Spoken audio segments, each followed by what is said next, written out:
Hey friends, if you wish to fix video memory management internal blue screen error on Windows 11, then please watch this video. I will guide you through the resolutions.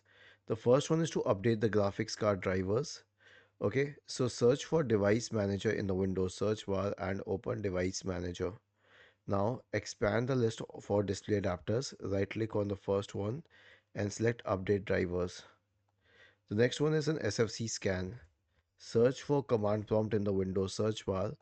Click on Run as Administrator. Type the command sfc space forward slash scan now and hit enter to invoke the sfc scan. Last one is the memory diagnostic tool. So search for memory in the Windows search bar. Go to Windows Memory Diagnostic and click on Restart Now and check for problems. Was this helpful? If yes, then please subscribe to the channel.